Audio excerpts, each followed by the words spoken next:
Anyone who read the latest remarks from ZANU-PF former cabinet minister Xavier Kasukuwere must have laughed their head off.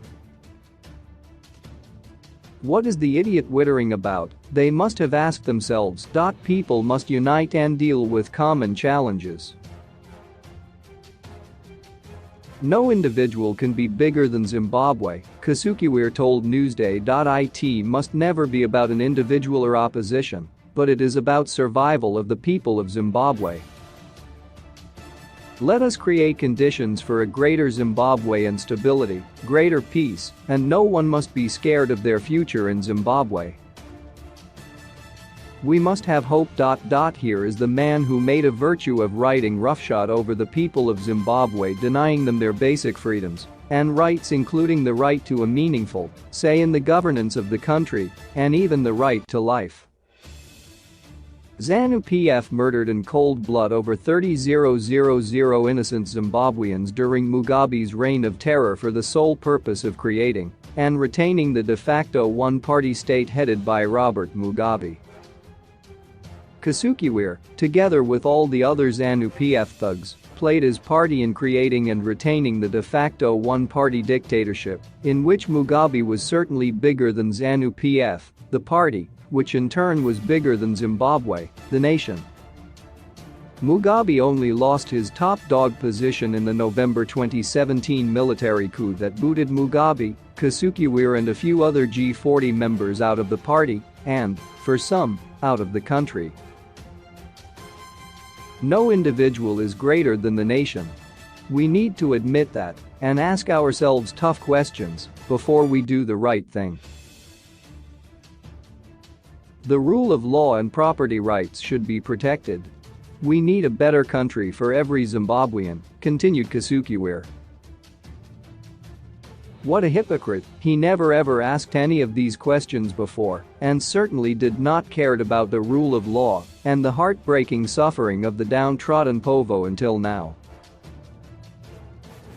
Xavier Kasukuwere and his fellow G40 members were angry to find themselves being booted out of power by Mnangagwa and his Lakist faction. The G40 members must have turned jet black with envy when they saw the Zimbabwe public pouring out in the hundreds of thousands in support of the November coup. People were desperate to see the back of Mugabe, they were relieved to see it happen and did not care how it happened. Someone rationalized at the time. Desperate people do desperate things. It is exactly 4 years ago this month since the November 2017 military coup, and already it is clear that none of the economic recovery and political changes the people had hoped for will happen. Mnangagwa's Zimbabwe is open for business. Mantra that expected to open the floodgates of investors, for example, was a lead balloon that never took off.